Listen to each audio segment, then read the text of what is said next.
Selamat pagi, bersama saya Cindy Raja. Mari awali aktivitas dan pelayanan Anda sepanjang hari ini melalui renungan pagi dengan tema agama yang bersinar, yang akan menyuguhkan kepada kita suatu cara yang lebih baik, menyingkapkan kepada kita suatu kehidupan yang lebih sederhana dan lebih manis. Kita akan penuh dengan kegembiraan dan kesukaan, bersinar, menyinarkan kasih-Nya dimanapun kita berada. Dituliskan oleh Ellen G. White bersama Pendeta Denny Kanajo. Selamat mendengarkan. Shalom, selamat pagi para pendengar yang diberkati oleh Tuhan dimanapun Anda berada saat ini. Kita akan sama-sama mendengarkan firman Tuhan melalui audio renungan pagi pada tanggal 27 Januari 2023 dengan judul Dalam Kemakmuran. Sebelum kita melanjutkan bacaan renungan kita pada pagi hari ini, kembali saya mengajak semua para pendengar yang setia untuk berdoa bersama-sama.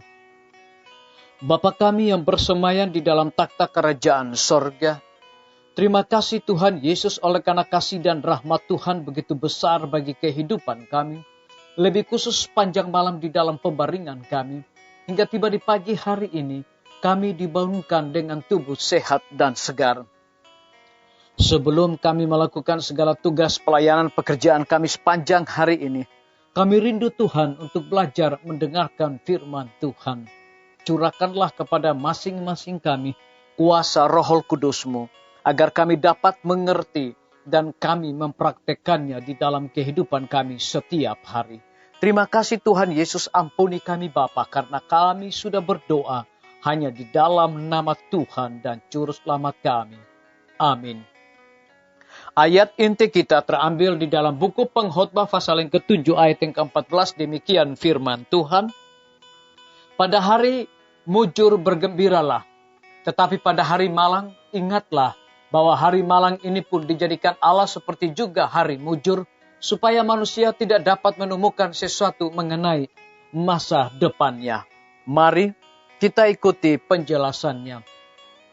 Dalam firman-Nya, Allah memberikan gambaran mengenai orang yang makmur, orang yang hidupnya berhasil dalam arti yang sesungguhnya. Seorang manusia yang baik, sorga maupun bumi suka hormati mengenai pengalamannya. Ayub sendiri mengatakan, seperti aku mengalami masa remajaku, ketika Allah bergaul karib dengan aku di kemahku, ketika Yang Maha Kuasa masih beserta aku, dan anak-anakku ada di sekelilingku.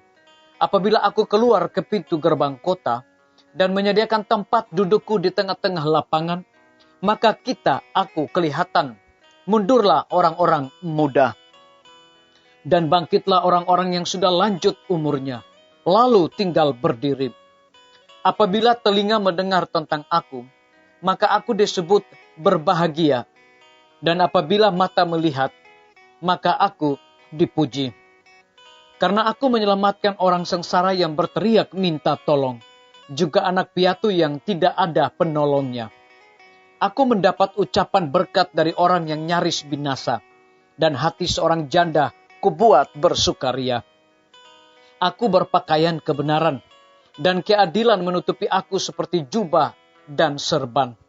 Berkat Tuhanlah yang menjadikan kaya, susah payah tidak akan menambahinya. Disalin dari buku Seri Membina, jilid 3 halaman 129 dan 130. Kitab suci tidak mempersalahkan orang karena kaya, asalkan dia mengumpulkan kekayaannya secara jujur. Bukan uang, tetapi cinta akan uang itulah akar segala kejahatan. Adalah Allah yang memberikan kepada manusia kekuatan untuk meraih kekayaan, dan di tangan Dia yang bertindak sebagai penata layan Allah dengan menggunakan hartanya secara tidak mementingkan diri, maka kekayaan itu merupakan suatu berkat baik bagi pemiliknya maupun bagi dunia. Disalin dari buku Seri Membina, jilid 4 halaman 188 dan 189. Biarlah bacaan renungan kita saat ini akan menjadi berkat bagi kita semua. Mari kita tunduk kepala dan kita berdoa.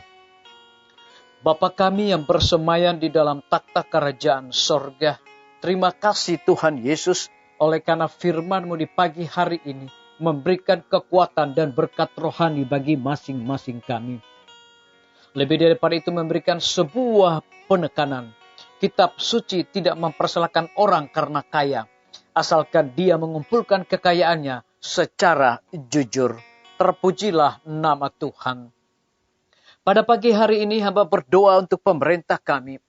Tuhan memberkati Bapak Presiden bersama Wakil Presiden, para menteri dan seluruh stafnya, Bapak Gubernur bersama dengan wakil, Bapak Wali Kota bersama dengan wakil, Bapak Bupati bersama dengan wakil, camat dan seluruh stafnya, kepala desa, lurah, RT, RW, dimanapun mereka berada saat ini. Tuhan lindungi mereka, pelihara mereka, curahkan hikmat pengetahuan sorga, agar dapat menjalankan roda pemerintahan di tengah-tengah pandemi dan resesi ekonomi saat ini, boleh sesuai dengan amanat dan titah Tuhan. Kami berdoa untuk pimpinan-pimpinan organisasi gereja Tuhan dari tingkatan tertinggi sampai kepada gembala jemaat. Saat ini Tuhan, mereka membutuhkan kuasa Roh Kudus di dalam pelayanan mereka. Kami menyerahkan para tim medis, Tuhan berkati dokter, perawat, bidan, semua para pekerja kesehatan yang sedang melayani di setiap rumah sakit, puskesmas, dan pustu dengan hikmat dan sukacita sorga. Terlebih, kelanjutan pembangunan rumah sakit Advent Palangkaraya, rumah sakit Advent Kupang, di dalam berbagai macam persoalan tantangan yang sedang kami alami dan kami hadapi. Kami yakin dan percaya Tuhan akan turut campur tangan dan memberkati agar semua persoalan, masalah perizinan, apapun yang sedang terjadi, semuanya itu biarlah Tuhan yang mengetahui dan Tuhan akan memberikan jalan keluar yang terbaik. Lebih daripada itu, hamba-Mu Dr. Raymond yang Tuhan percayakan untuk memimpin rumah sakit Advent Palangkaraya, hikmat dan sukacita sorga senantiasa Tuhan berikan bagi hamba-Mu ini. Guru-guru, kepala sekolah, setiap siswa, mahasiswa, dosen, rektor, di setiap lembaga pendidikan Tuhan berkati dengan hikmat sorga agar dapat mendidik anak-anak untuk memiliki karakter Yesus Kristus. TNI, Polri, PNS, wira swasta, petani, pedagang, nelayan, ojek online, dan saudara-saudara kami yang ada di dalam penjara. Hiburkan mereka Tuhan, berikan sukacita dan cukupkan segala kebutuhan mereka. Para pendengar yang setia yang berulang tahun dimanapun mereka berada saat ini, dengan bertambahnya usia yang Tuhan percayakan bagi hidup mereka, mereka selalu bersyukur dan mengandalkan Tuhan setiap saat. Yang berada di dalam kebimbangan, ketidakpastian hidup, Tuhan berikan iman yang teguh untuk mereka bersandar percaya kepada Tuhan setiap hari. Terima kasih Bapa yang baik, ampuni kami Tuhan, karena kami sudah berdoa hanya di dalam nama Tuhan dan Juru Selamat kami. Amin. Sampai jumpa, Tuhan Yesus memberkati kita semua.